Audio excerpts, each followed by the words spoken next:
Here's something that's going to sound crazy. Right now, at this exact moment, there are companies quietly moving billions of dollars away from the stocks most people own.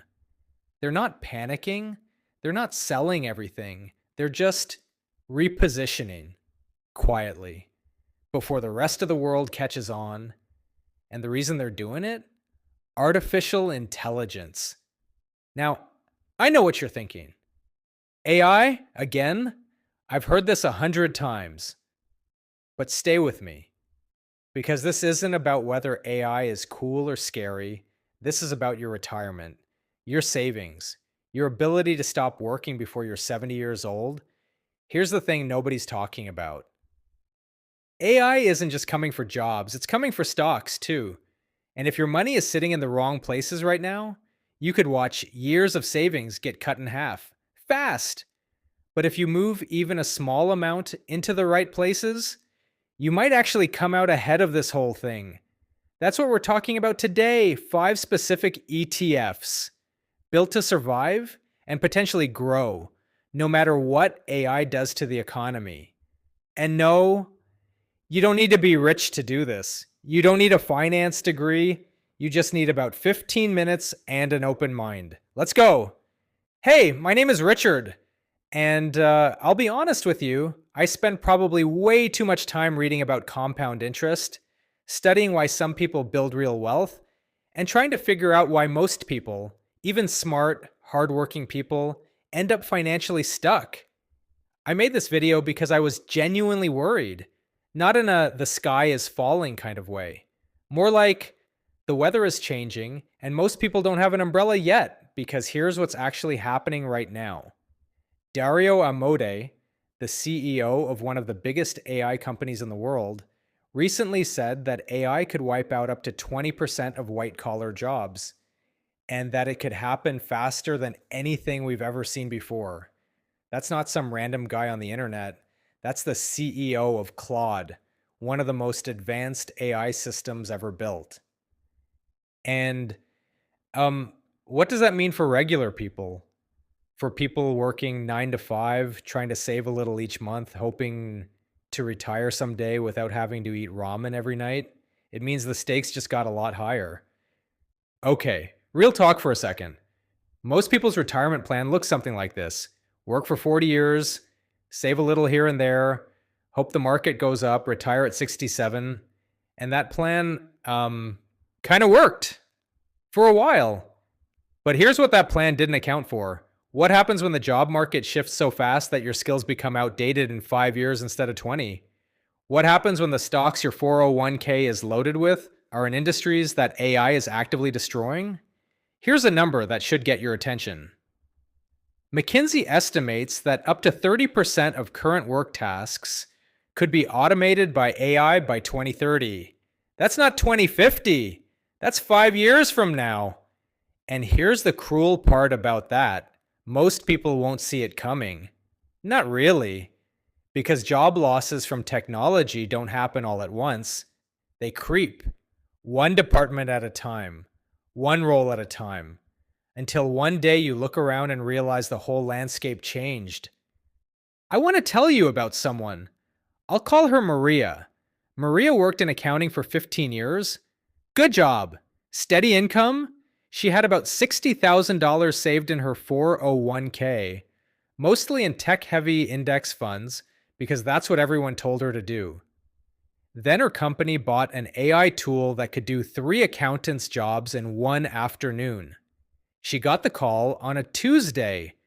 Now she's 52 years old, looking for a new job, and her 401k still sitting in those same tech-heavy funds that are now volatile because the market is nervous about exactly the kind of AI that just replaced her.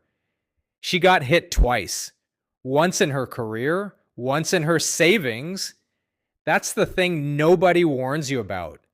The risk isn't just losing your job.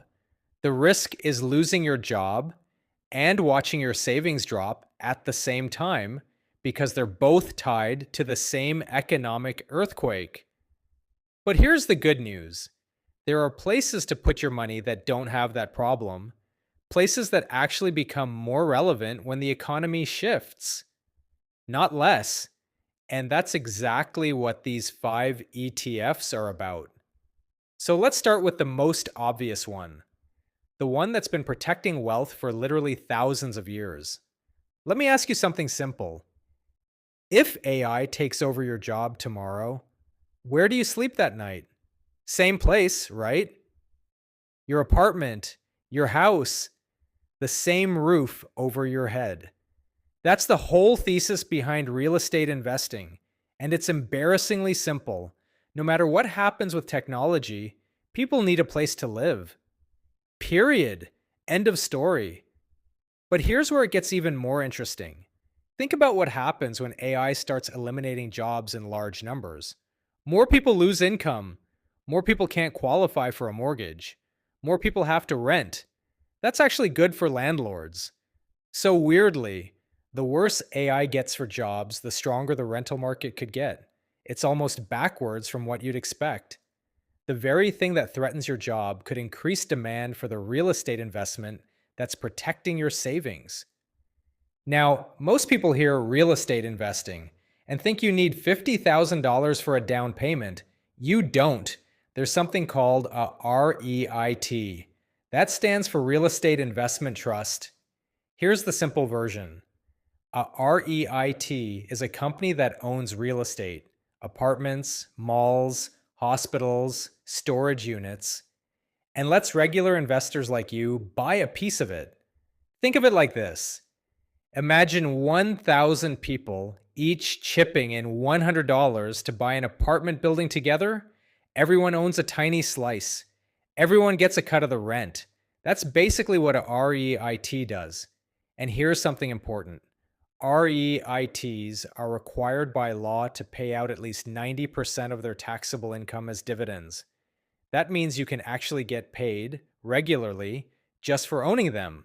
Now, instead of buying one REIT stock, you can buy an ETF that holds dozens of them. That's your safety net. If one company struggles, the others hold you up. A few examples to get you thinking. And again, I'm not telling you what to buy. I'm just showing you how to think like an investor. VNQ, made by Vanguard, gives you exposure to over 160 real estate companies across the US. Houses, apartments, commercial buildings, all in one. REES is more focused on residential real estate and self-storage, both things people need when they're moving, downsizing, or navigating a tough economy. And here's one most people miss completely. Data centers. When you ask ChatGPT a question, that answer doesn't come from the sky. It comes from a massive physical building full of servers. Computers stacked floor to ceiling, all of it running 24/7. Those buildings are real estate, and there are REITs that own them.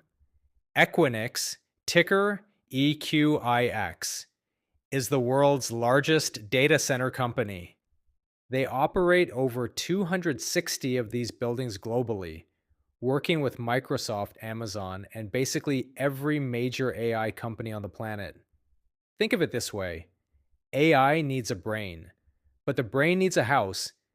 Data center REITs are selling the house. And as AI grows, the demand for that house only goes up. Okay, shelter is covered. But what about the other thing humans literally cannot survive without? Quick question. Did you eat breakfast this morning? Did you brush your teeth, use soap, buy milk last week? That's consumer staples. The stuff people buy no matter what. Good economy, bad economy, AI apocalypse. People still buy groceries. People still buy medicine. People still pick up their kids' shampoo. And here's what makes this so powerful from an investing standpoint. When markets get scary, when tech stocks are crashing and everyone is panicking, where do smart investors move their money? Into things people can't stop buying. During the 2008 financial crisis, the S&P 500 dropped about 38%. Consumer staples down less than 15%. almost 25 percentage points better. Not because they're exciting, because they're essential. Consumer staples include companies like Procter and Gamble, Coca-Cola, Walmart, Costco, Johnson and Johnson, Walgreens. These aren't flashy. They're not going to 10 times overnight, but they're also not going to zero because people aren't going to stop washing their hands or buying groceries just because the economy is rough. XLP, the consumer staples select sector, SPDR, is one of the most popular ETFs in this category. It holds dozens of the biggest consumer staples companies in the S&P 500. One purchase, instant diversification. Okay, I want you to think about something for a second. What do you do when you have a day off? Maybe you go to a restaurant, see a concert, take a trip somewhere, go to a game. Now imagine you had way more days off. Not because you quit your job, but because AI handles more of your tasks. Where does that time go? It goes into experiences, things you physically have to show up for. Here's something fascinating that started happening after COVID. People stopped buying as much stuff, and they started spending way more on experiences. Concert ticket prices doubled, hotels were packed, cruise lines had waiting lists, airline demand bounced back faster than almost any analyst predicted. According to MasterCard data, spending on experiences grew nearly twice as fast as spending on physical goods in the years following 2020. People wanted to feel alive again, and they opened their wallets to do it. Now think about what happens as AI takes on more digital work. Humans, by nature, will fill that time with human things, physical things, being together, going places, doing things that a screen can't replace. That's the experience economy, and it could be one of the biggest quiet trends of the next decade. We're talking about airlines, hotels, cruise lines, concert venues, restaurants, theme parks, sports, anything that requires you to physically show up. AI cannot sell you the feeling of being at a live concert. It cannot give you the memory of a vacation with your family. That's your moat. That's the protection. JETS is an ETF focused on the airline industry, exposure to airlines, airports, and related travel companies. AWY gives you broader travel exposure, hotels, airlines, and cruises all in one basket. And for the entertainment side, Live Nation, ticker LYV, is the company that runs concerts and live events all over the world. If people are spending more time on experiences, Live Nation tends to win. Think of it this way. AI can write a song, but it can't give you the goosebumps of hearing that song live, surrounded by 50,000 people with your friends next to you. That moment is worth money, and someone is getting paid for it. Now, I know some of you are thinking, but what if people don't have jobs and can't afford to travel? That's a fair concern, and I'll address it at the end. But first, let's talk about something a little different. What if instead of running away from AI, you actually put your money inside it? Let me tell you about the gold rush. In 1849, hundreds of thousands of people flooded into California looking for gold. Most of them went broke. The conditions were brutal. The gold was hard to find. Most people gave up with less than they started with. But you know who made money? Almost without fail? The people selling the shovels. Levi Strauss didn't go looking for gold. He sold jeans to the people looking for gold. He became one of the most successful people of that era. AI is the new gold rush. Everyone is chasing the next NVIDIA. But the real opportunity might be in the picks and shovels, the chips, the data centers, the infrastructure that makes AI possible in the first place. Here's the thing about AI investing that most people get wrong. They try to pick winners. Is it going to be ChatGPT or Gemini? Is it going to be Google or Microsoft? But nobody knows that. Not me, not Wall Street, not anyone. What we do know is that all of them need semiconductors. All of them need data centers. All of them need power and infrastructure. Semiconductors are the chips inside every AI system. Think of them as the brain cells of artificial intelligence. No chips, no AI, period. Every ChatGPT query, every image generated by AI, every self driving car decision, all running on chips. SMH, the VanEck Semiconductor ETF, gives you exposure to the chip industry. NVIDIA is in there, TSMC is in there. Companies whose entire business model depends on AI continuing to grow. QQQ tracks the NASDAQ 100, the top 100 non financial companies in the stock market. Mostly tech. This is a broader play. More volatility, more potential upside. BOTZ and ROBT are both robotics and AI ETFs. BOTZ is more focused on companies building actual robots. ROBT is broader, software, hardware, AI companies, robotics, all in one. Okay, I need to be really honest with you here. These ETFs are more volatile. What that means in plain language is they can go up a lot and they can go down a lot, faster than other investments. There's a real chance we see an AI bubble. Valuations can get detached from reality. And when bubbles pop, they pop fast. So if you're someone who would panic and sell everything the moment your portfolio drops 20%, be careful with this category. Only put in what you can afford to leave alone. Most beginners think investing in AI means buying one stock and hoping it moons. Real investors know you buy the whole industry, accept the volatility, and give it time. That's how ordinary people build extraordinary wealth. All right, we've covered the homes, the food, the experiences, the technology, but none of it works without one thing. One massive overlooked thing that Wall Street is quietly loading up on right now.